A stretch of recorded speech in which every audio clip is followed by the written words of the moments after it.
Hello everyone, welcome back to this channel. So friends, आज के इस वीडियो में हम क्लास 7th का चैप्टर 2 जो है नए राजा और उनके राज्य, उनके बारे में जो हमारे इम्पोर्टेंट्स पॉइंट्स बनते हैं आपके एग्ज़ाम के लिए, तो वो हम देखेंगे। तो जल्दी से आ जाइए और वीडियो को लाइक एंड शेयर कर दीजिए और चैनल को सब्सक्राइब कर लीजिए। तो सबसे पहला पॉइंट जो है, तमिलनाडु में चोल वंश का शासन था। देखिए, ये चोल वंश जो थे, ठीक है, इनका शासन था तमिलनाडु में। ठीक है, अगर पूछे जाए एग्जाम में चोल वंश का शासन कहाँ पर था, तो तमिलनाडु में था। कल्हण द्वारा संस्कृत काव्य रचा गया। कल्हण के द्वारा कौन सा काव्य रचा गया? संस्कृत। ठीक है, जिसमें कश्मीर पर शासन करने वाले राजाओं का इतिहास दर्ज है। अगर पूछा जाए एग्जाम में कि कश्मीर पर शासन करने वाले राजाओं का इतिहास जो है किसके द्वारा रचा गया, तो कल्हण द्वारा संस्कृत काव्य रचा गया था, जिसमें कश्मीर पर जो भी शासन करने वाले जो राजा थे उनका इतिहास दर्ज था। अफ़गानिस्तान के गजनी का सुल्तान ऐसे शासकों में प्रसिद्ध था, जो अफ़गानिस्तान का गजनी, ठीक है, तो ऐसे शासकों में प्रसिद्ध थे वो। उसने 1997 से 1030 तक शासन किया। ओके, नियंत्रण इन्होंने किया था मध्य एशिया के जो भाग थे, ठीक है, और ईरान उपमहाद्वीप के उत्तर पश्चिमी हिस्से तक इन्होंने नियंत्रण कर लिया था, यानी इनको जीत लिया था। ठीक है, गजनी ने गुजरात के सोमनाथ मंदिर पर हमला किया। गुजरात में सोमनाथ मंदिर है शिव का, ठीक है, तो उन पर इन्होंने हमला किया था गजनी ने। अल बेरूनी की किताब अल हिंद आज भी इतिहासकारों के लिए महत्वपूर्ण स्रोत है। देखिए, अल बेरूनी जो थे, इनकी किताब है अल हिंद, किताब अल हिंद।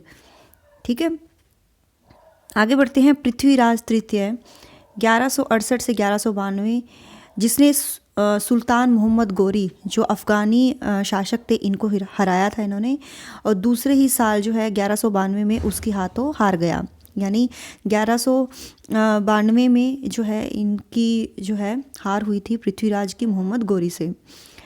उरियार के चोल वंशीय प्राचीन मुखिया परिवार ने विजयालय ने 19वीं सदी के मध्य में मुटरियारों को हराकर डेल्टा पर कब्जा जमाया। वो वहाँ तंजावुर जो शहर है और निशुम्भ सूदनी देवी का मंदिर इन्होंने बनवाया।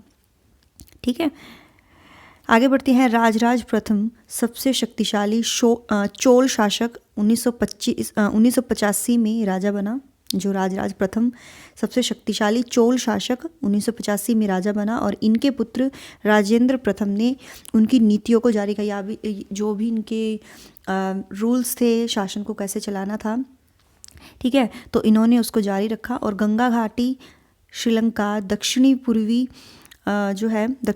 एशिया के जो देश हैं उन पर हमला भी किया, और इन अभियानों के लिए उसने एक जो है जल सेना भी बनाई। किसने बनाई थी? राजेंद्र प्रथम ने।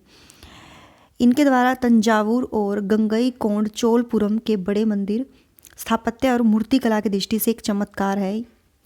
चोल जो है, जो चोल शासक थे, इन्होंने कांस्य प्रतिमाएं संसार की सबसे उत्कृष्ट कांस्य प्रतिमाओं में गिनी जाती है। जो उनके द्वारा जो कांस्य की जो प्रतिमाएं बनाई गई थी, वो सबसे एक जो थी उत्कृष्ट थी।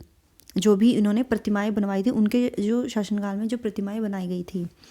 ठीक है, किसानों की बस्तियां जो थी उर, और गांवों के समूह को नाड, मुमेंदवेलन, किसान, अरअयर, और इनको हम प्रधान कहते हैं। ठीक है, जो किसानों की बस्तियां उनको उर, और गांवों के समूह को नाड, और मुवेंदवेलन किसान को कहते हैं, और अरियार ये कहते हैं हम प्रधान को। ये इनके दूसरे नेम है, तो आप इसको याद कर लीजिएगा। ठीक है, आगे बढ़ते हैं। चीन में तांग राजवंश के तहत साम्राज्य स्थापित हुआ। चीन में तांग राजवंश के तहत साम्राज्य स्थापित हुआ। 7वीं से 10वीं सदी तक सत्ता में रहा, और इसकी राजधानी शियान दुनिया के सबसे बड़े नगरों में से एक थी। ठीक है, तो इसमें से ही आपके पॉइंट्स बनेंगे आपके एग्ज़ाम के लिए, और इसमें कुछ खास नहीं है, तो आप इसको नोट डाउन कर लीजिए। और अगर आपको PDF चाहिए तो आप टेलीग्राम पर मुझे मैसेज कर सकते हो, वहाँ पर आपको PDF मिल जाएगी। So thanks for watching my video. Till then, bye bye.